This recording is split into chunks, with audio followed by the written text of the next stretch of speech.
case you're interested to know. And in my show from time to time I say things about the songs I play, so folks will know why I sing what I say. I thought the most important thing is what the show is all about, and so there won't be any doubt, let me point it out. It's about me. Me. I said it was a one-man show, the one man is me. Me. This is all about me. I always pause about here so that folks can laugh or jeer or make some nasty dig. Like, hey fella, how do you sit down with balls so big? But you see, I figured when I was planning my show, I should build it around a topic that I know. And I know me, so I said, gee, that's gotta be the way to go. I'm much older than I look. There's lots of stories in my book, so sit back, relax. My name is Jack Landrón, how do you do? I want to spend a little time with you, 'cause strange as it seems, you've wandered into one of my dreams. Yeah, it's the dream where I'm the star of the show. I know, it's a dream. But a star is a star, so I'm good to go.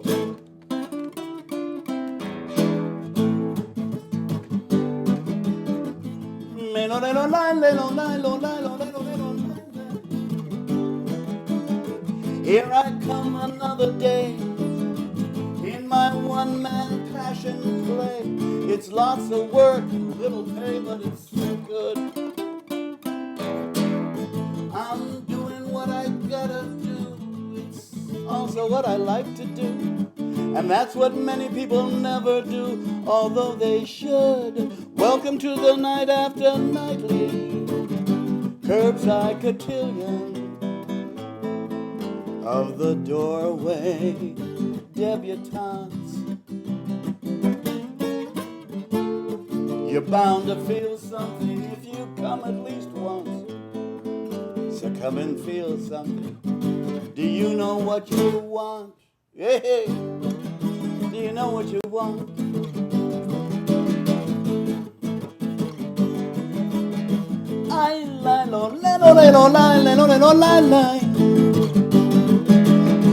It's nothing fancy or elite, it's just a gold mine on 2 feet, walking up and down the street until dawn. But do you recognize the face? Tell the truth, it's no disgrace. Isn't that the human race? Well, come on, we're going to the night after nightly curbside cotillion of all of the doorway debutantes. You're bound to feel something if you come at least once, so come on, feel something if you know what you want. Ooh, you know what you want. Is it him or is it her? Is it them? Let's say it were. Think whatever you prefer. Feel free.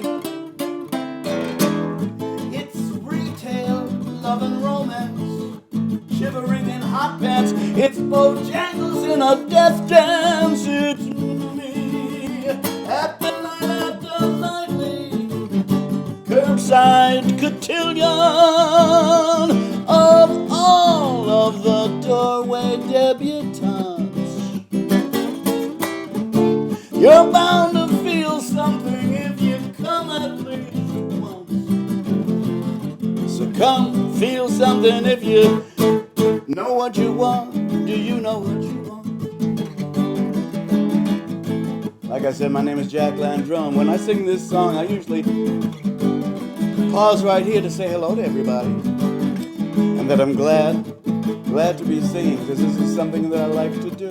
And I always tell audiences there, you may not know me, but I hope by the time I'm through, you'll like me almost as much as I love you, and you'll want more, because that's the American way, isn't it? We all want more, more, more, porque todos queremos más. Todos queremos más. Todos queremos más y más y mucho más. El pobre quiere más. El rico mucho, mucho, mucho más. Y nadie con su suerte se quiere conformar. This is the night after nightly. Curbside cotillion. All of the doorway debutantes. You're bound to feel something if you come. Woo, come at least once. Come and feel something if you know what you want. Hey, hey, do you know what you want? Tell me, do you know what you want? Do you know what you want?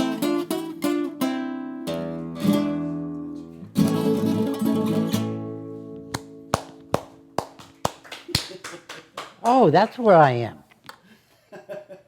Hi, this is Julio Martinez, and welcome to LA Art Stream Live. And you have been listening, as I have, with rapt attention to the star of the evening, Mr. Jack Landrón. Now, I have to clarify something. If we're going to be talking and playing over the next hour, I would at least get our roots identified. My guest was born Juan Candado Washington y Landrón in Puerto Rico. I was born Julio Uladio Martinez de Quintero Ayala in Puerto Rican Harlem in New York. We have both condensed our names since then. And come on, Jack, I would love to have you come join me. Hi, Julio. Hi there, sir. We've sort of learned our shared history as we met this evening. But you were born in Puerto Rico. Mm-hmm. Did you move at an early age to the mainland? Early age, yes. My parents thought that there was more opportunity and it was going to be wonderful for me, particularly in the States and in Boston. The schools were supposed to be better and wasn't it wonderful? And we moved there. And I was fascinated at the fact that you went to Emerson School and were in that Cambridge, Boston area right at the time of this wonderful emergence of this contemporary folk music scene, including one lady named Joan Baez, who went on to have somewhat of a career. We were managed by the same guy, the one entrepreneur in Boston, Manny Greenhill, and it worked out that we were the two most popular acts that he had. And when Joan's father, Al Baez, who worked with the UN, got an assignment in Paris, he took the whole family to Paris. And then I was the guy. So, so people billed me as the male Joan Baez, which was ridiculous. Joan's voice was just, and still is, so beautiful. I think my appeal was not my voice, or certainly my guitar playing, but the fact that I was silly. Oh. I talk a lot. Sort of a precursor to a stand-up comic? Well, yeah, but you know, people have said to me, because like a lot of things that I say, people say, hey, you're hysterical, isn't that funny? But to be to get up there and have to be funny, and to be funny consistently, night after night, that's not what I do. What I do when I perform, I do talk, and a lot of things come out funny, and there'll be set pieces that I'll repeat. But I don't feel the pressure of being funny. I don't. It's not what I'm doing. So if people laugh and have a good time, that's great. But it's not. I don't feel I have to be funny.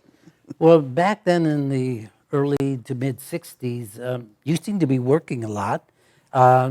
Did you have a band behind you when you were working then? No, very briefly, I had a band when Bobby Dylan went electric in a Newport festival, folk festival appearance, and it was due to the climate was changing from folk music, which was acoustic music, and many times there was a cause, civil rights, sane nuclear policy, and stuff like that. And those are the things that people were very interested in, and everybody wore Birkenstocks, and girls had no bras on, and everybody was free, and all that was what we were out, after. But then the British invasion came, and people didn't want that stuff anymore. They wanted some beachfront property and some Italian shoes. When by the British invasion, you're talking about the The Beatles, Beatles, the Rolling Herman's Stones, Hermits, the Stones, yeah, Cream, and all of those all that. groups. Now, simultaneous to that, you on the East Coast, I was in the West Coast, thrown out on the streets of San Francisco after a stint in the Army. So I went to grad school. During the 60s, I learned to play the guitar. And sort of witnessed firsthand this huge transference from folk to folk rock to really hard rock when groups like Cream and The Who came over, Muddy Waters, and that whole transference to the electric scene. Were you pretty much working on the East Coast during that time? Did you get a chance to tour? Yeah, but I was in college. That's how I made my tuition to college. I sang. My parents, unfortunately, were killed in a boating accident. We had a cottage in Maine, and on a lake, and there was an accident, and they died. And I kind of drifted around, did nothing much for a while. But then my mother had wanted very much for me to be, a college grad. So I went back to school. But education, rent, food, clothes, all that stuff, people wanted some money. So I sang. And I was able to, because I had developed a sort of a following and whatnot. I was able to do things. I got a NBC network television show. I got a local Boston television show. I did all right. So you were establishing yourself rather securely back then in the Boston area. Yeah. But you asked about touring. Yeah. What I did was during school breaks and whatnot, my manager at the time was Manny Greenhill, who also managed Joan. And I would go out, traveled across Canada, and during that time, Manny's son, Mitch Greenhill, who now lives out here in L.A., was my lead guitarist. I had a little band. I was a lousy band leader. Not only was I a lousy band leader, but I didn't realize that sometimes we got a drummer. He was good, but he sometimes was late or didn't show or and the whole thing of leading a group and having to be a disciplinarian sometimes or I didn't like that.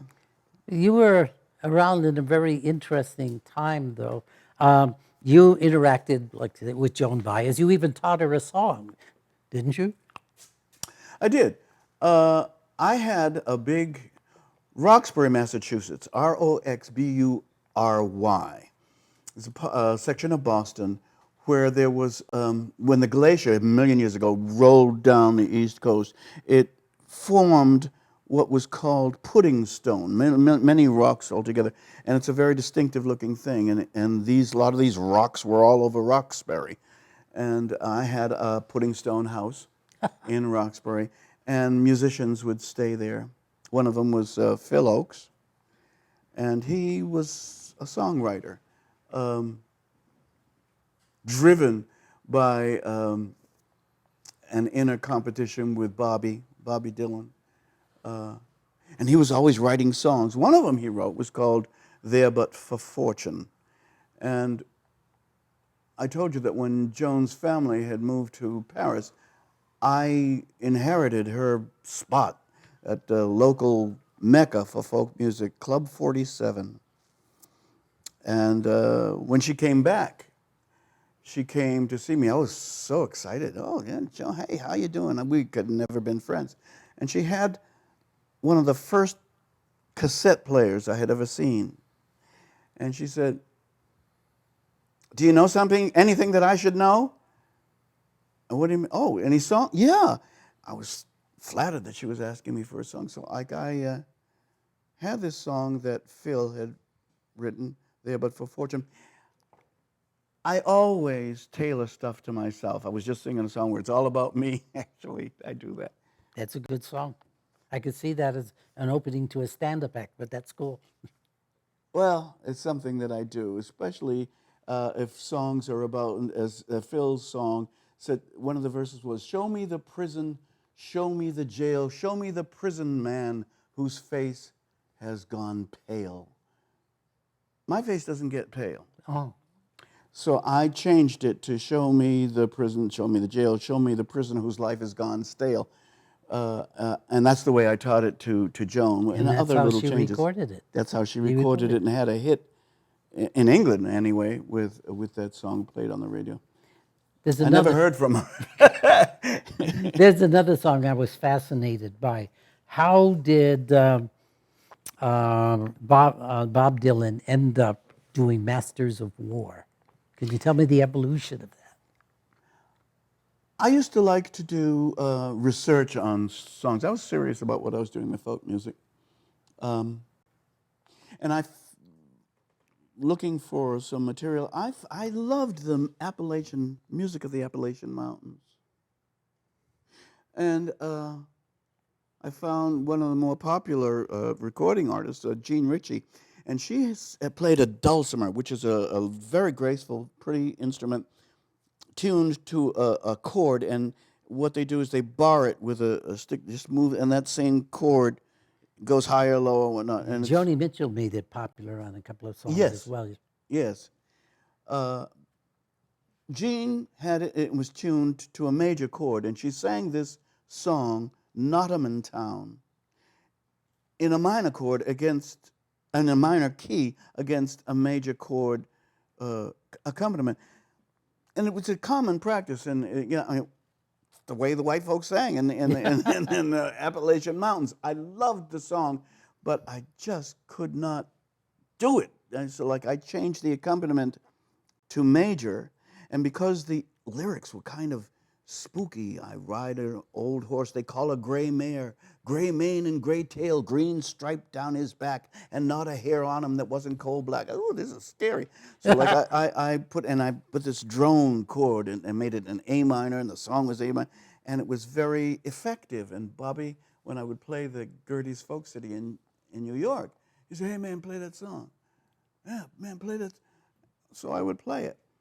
He went up to Vanguard, which was my recording company, Vanguard Recording Society, who really wanted Bobby to record with them. And so he had entree. He could walk through there all the time. And he said, you got that Jackie Washington record with that song on it? And they gave him a copy of the record. And the next thing I knew, it was Masters of War with the melody, which in effect, I had written, because making it all minor, it changed the song, so it was a different melody. And he, thinking that it was a traditional song, wrote lyrics, Masters of War, to that tune. No residuals? George Picco is Jean Ritchie's husband, and he called up one day, we can sue Bobby.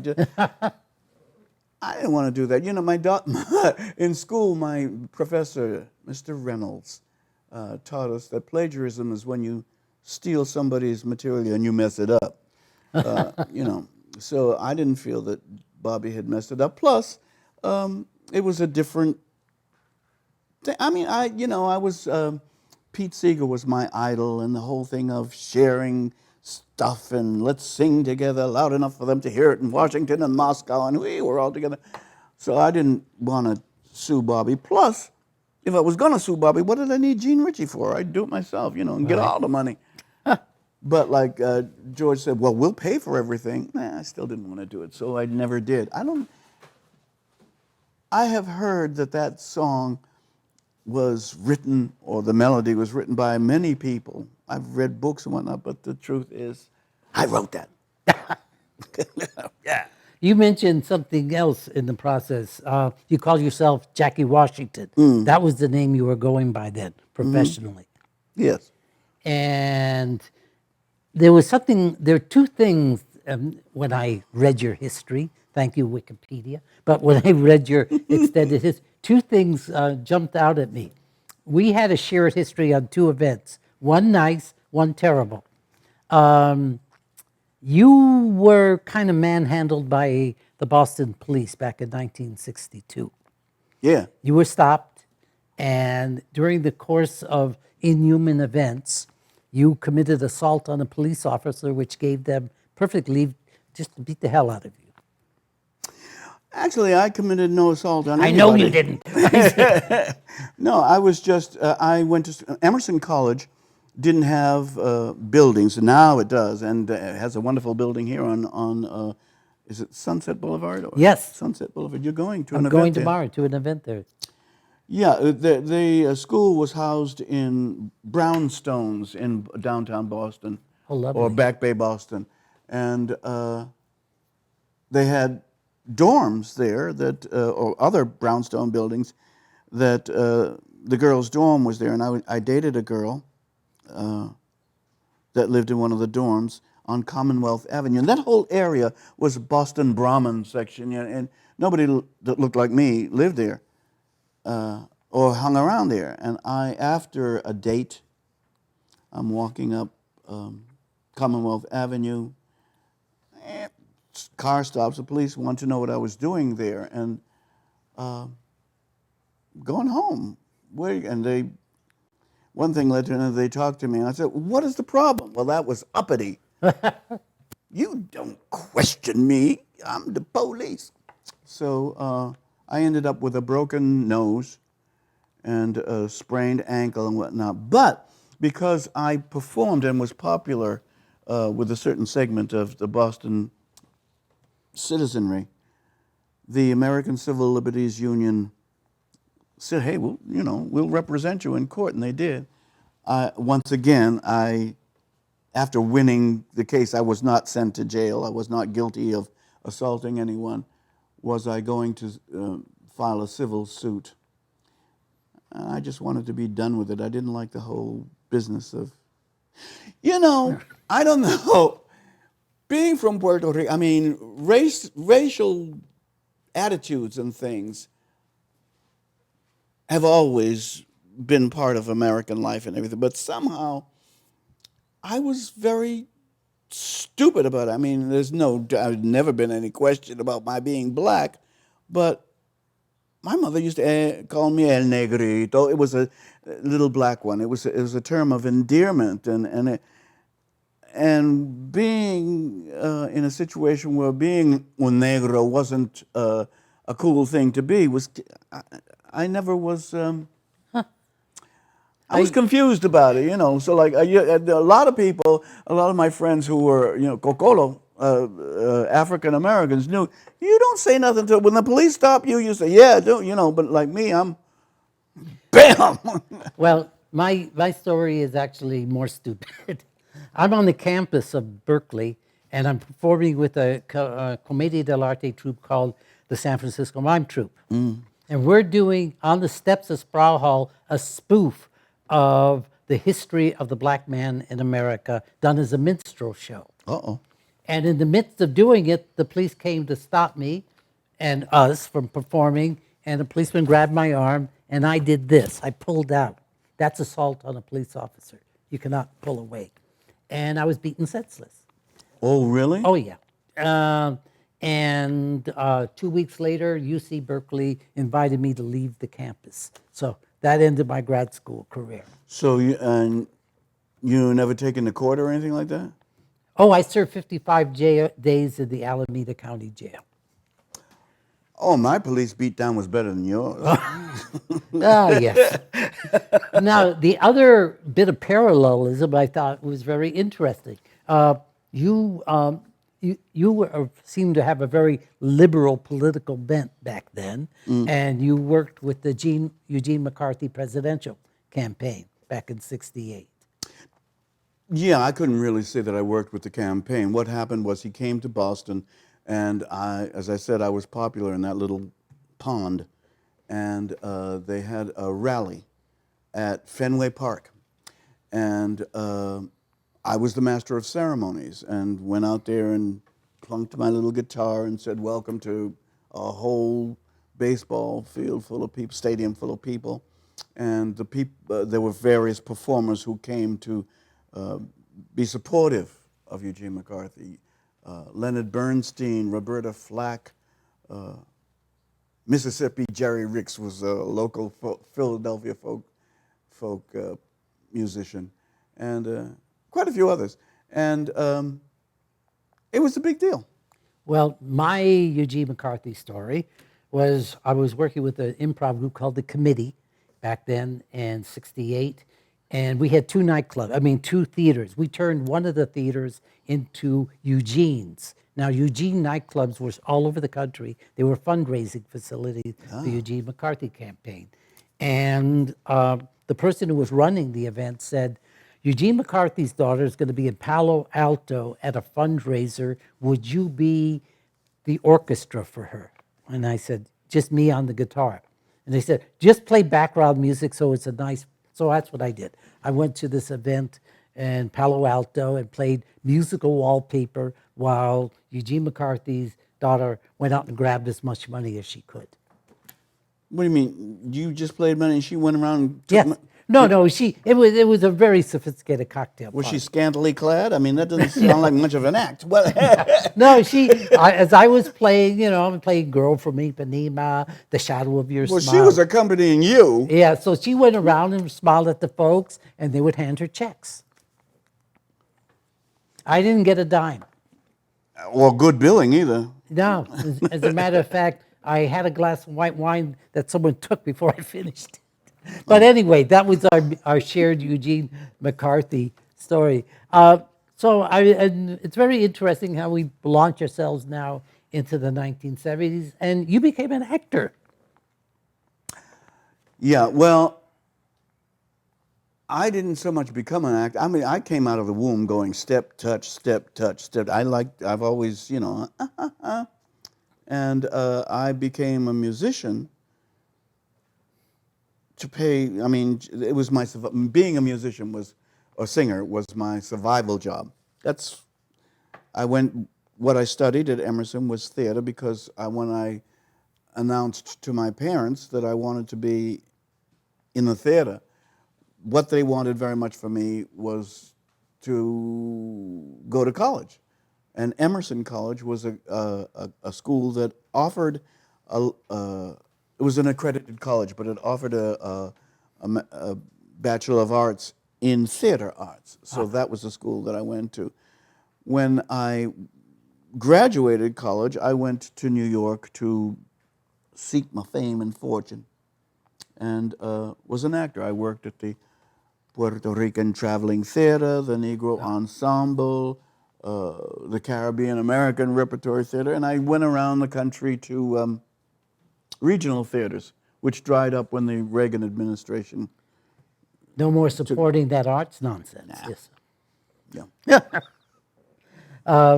Now you had the name Jackie Washington, which in the Screen Actors Guild was already taken, right? Yes. So, but no problem. I was born Juan Candido Washington y Landrón. My father's folks were Washington, but Landrón was Your mother's maiden name. Yeah, but on my birth certificate, that's the way they do it. And Yes. It happened to me that way too. Yeah, Washington Landrón. So Yeah. like, hey, I was Landrón. I said, I got another name. I said, all right, I don't have to be Jackie Washington. Besides, I wasn't singing anymore, so Jack Landrón. I was Jackie Washington. I thought Jackie was kind of youthful. I was an adult, so I was going to be Jack Landrón.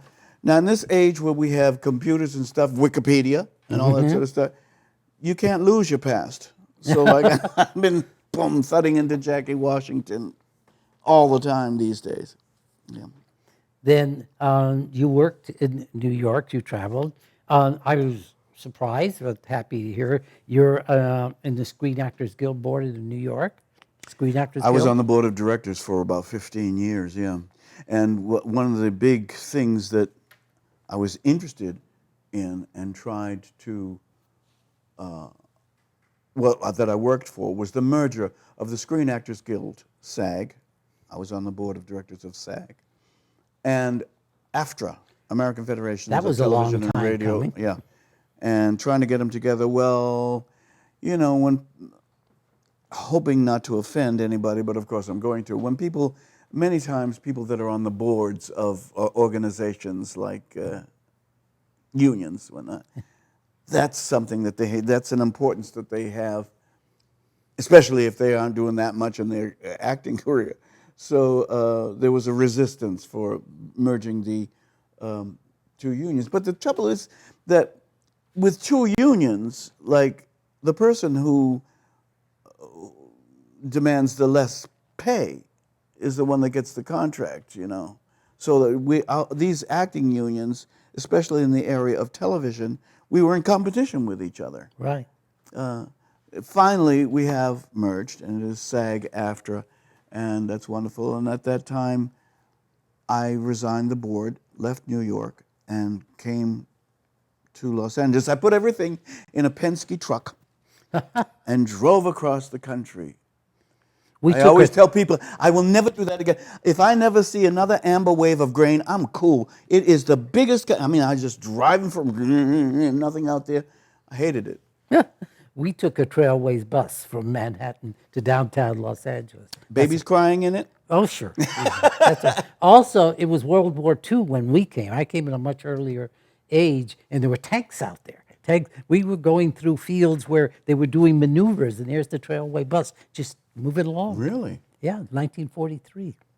I'm dating myself, but that's all right. But I was really tiny. I'm taking notes on it. Yeah, yeah. You ain't no spring chicken.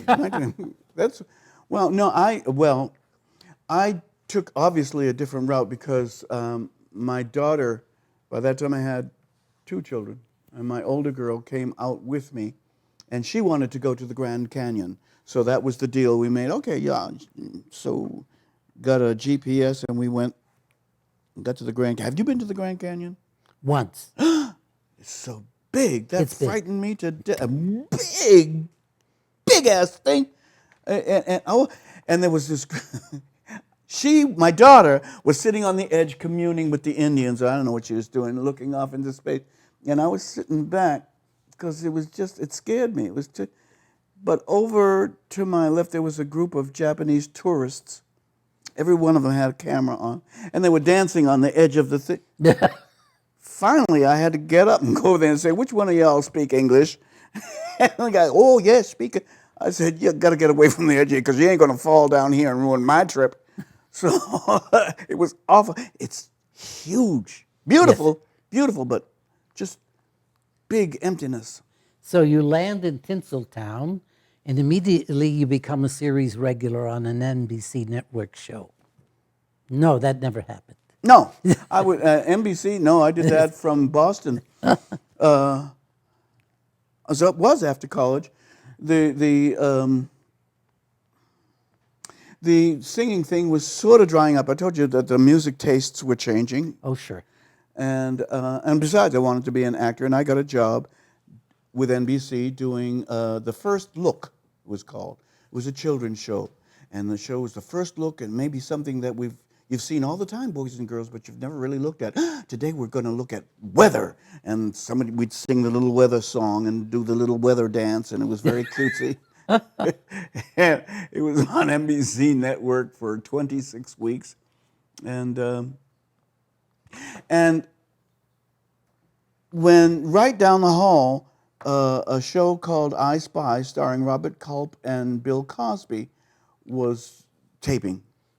And NBC put out word that with Bill Cosby, they had signed the first black man to be on national television. And my manager made a big fuss about, no, Landrón Washington was the first guy. NBC said, yeah, kids show, who cares? So, Yeah, well, he got prime time. So, Yeah. So they claimed Yeah, it. I was on I was Saturday actually morning. making a joke. You came out to make your fortune in film and television out here. It's not an easy thing to do out here. I have sat for many, many days, months, and years like a pork chop at a Jewish wedding dinner. Nothing happened. I did join recently a theater company, That's good. That's a good start. and Which one? it's called Neo Ensemble Theater. And it's something that I thought I would never do. They charge Jews. What, I'm going to pay to be in this good? You're supposed to be paying me. But it is a place to be seen, and industry people can come and whatnot. California is a lot different than New York. Oh, really? Yes. Oh, really? And it's been a big adjustment for me to get used to it. I was saying earlier that if we went out to the front of this building and walked backwards to the corner, we would bump into 92 actors, because the Right. place is full of actors who are out of work. Yeah, it hasn't been easy being in LA. I'm getting to like it better because I like the weather and the flowers and the trees and whatnot, but there's a lot of isolation here. You know, Look how long it's taken me to meet you. no, yes. We've been like ships passing vastly in the night, going back and forth. When I started working professionally as a musician, I had one big advantage. I couldn't sing.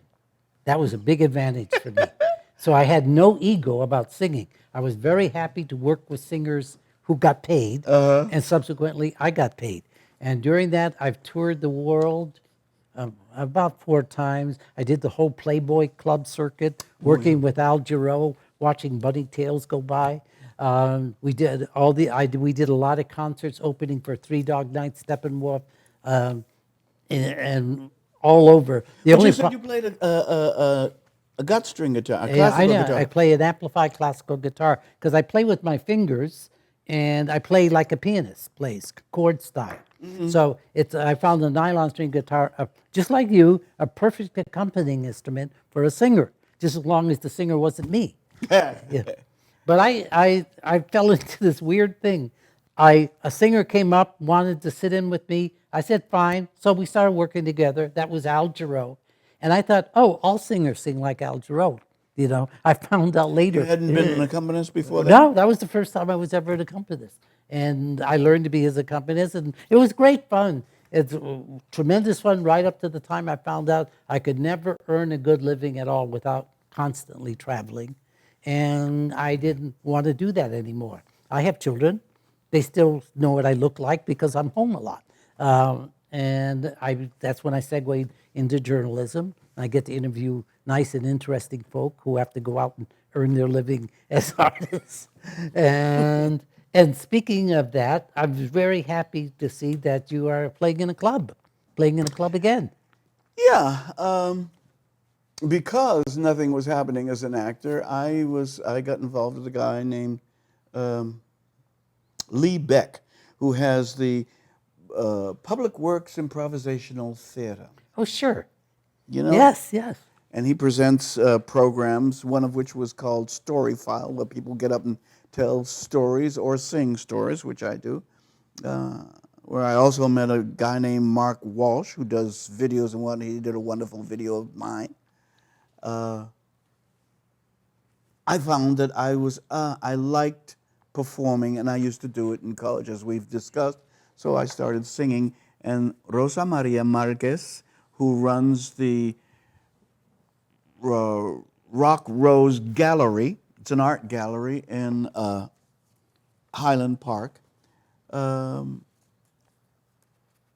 asked me, I won't even go into how our paths crossed, but she asked if I would consider making it my musical home, which is exactly what I wanted, because it was something like the old Club 47 that I used to play in college, and it's a place to be seen, because I wanted to be able to say to people like yourself, whom I hope to get to know better, come down and check me out. I have an address, so that's where I'm going to do your commercial right now. Do it. Rock Rose Gallery presents Where's Jack the camera? Is that the camera? Landrón, appearing Fridays, 8 to 10 p.m., the Rock Rose Gallery at 4108 North Figueroa in Highland Park. And you can go on their website, www.rockrosegallery.com. You can call their number, 323-635-9125, see what they're serving that night, aside from the music. And They ain't serving nothing. Right. There's pictures hanging on the wall and me sitting up there singing. And Fridays, I do offer 8 a little to wine. 8 Yeah. to 10 p.m. Yeah. Which brings me to my next subject. People who tuned in late, all they know about you is you talk a lot, and me too. So I would love it if we could move towards the latter part of this hour together and have you do some more music. Is that possible? It's possible. We have a lady there holding your guitar who'd be delighted to hand it back to you. Let's look at her for a minute. She's not on camera, so it doesn't count. I don't care about them. I'm looking at okay. Thank you. I just made, after many years, I've just made a CD called, Yay! Huh? That's good. Called Curbside Cotillion. I sang that song to start the show. This is one of the, they're all original songs. And this is one of the songs that is beautifully arranged, and it's called Like Pavarotti.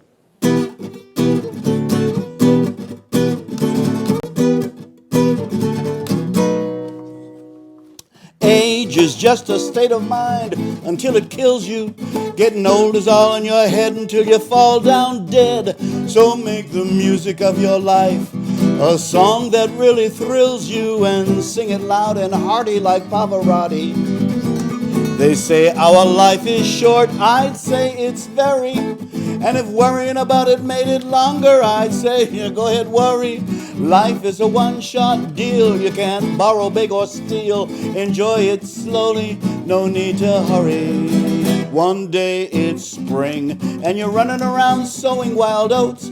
The next day it's winter, and you're sitting on a park bench wearing 2 overcoats. You think you could be young and free forever, but I know you know that wish will never come true.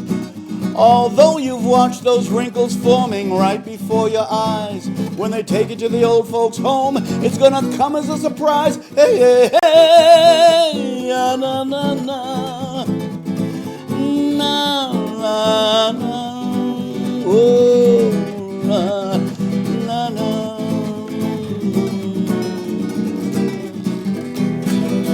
I don't save money. When I'm gone, I'm leaving none. I want the day I die to be a sad day for everyone. Whether you're a baritone, a bass, or a soprano, you'd be very wise to be advised by Luciano. Look inside your heart until you find your greatest passion, and then, my friend, indulge it till you cash in. 'Cause age is just a state of mind until it kills you.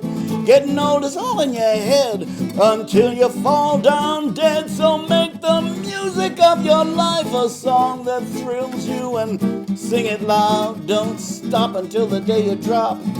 Sing it loud and hearty like Pavarotti. Ridi Pagliacci.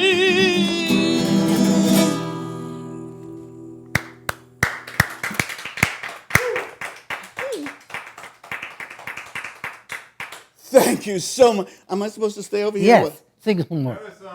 Another song. Keep it going. Thank you for that spontaneous outburst of deafening applause. Okay, this is another song from that album.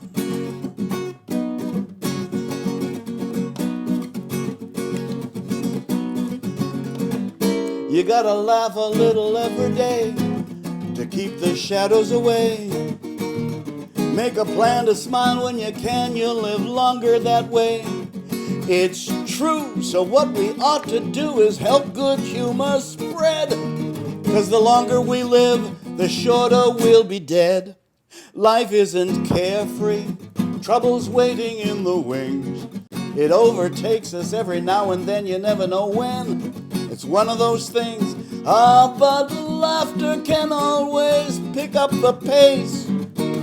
When you're sick or you're broke, let a joke put a smile on your face. Go ahead, laugh a little every day, it'll keep the shadows away.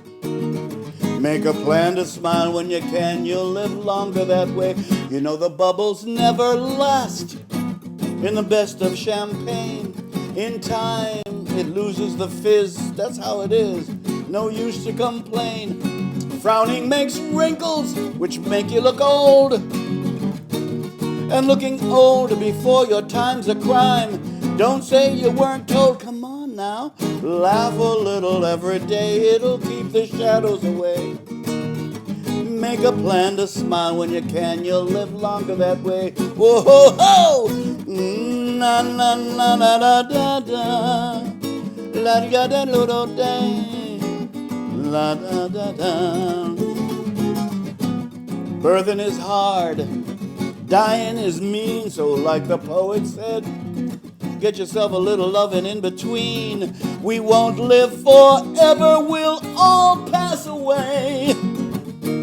So try to die and go broke on the very same day. Oh, listen to what I say to keep those shadows away. Plan to smile when you can, you'll live longer that way. You know it's very true. So what we ought to do is help good humor spread, 'cause the longer we live, the shorter we'll be dead. The longer we live, the shorter we'll be dead.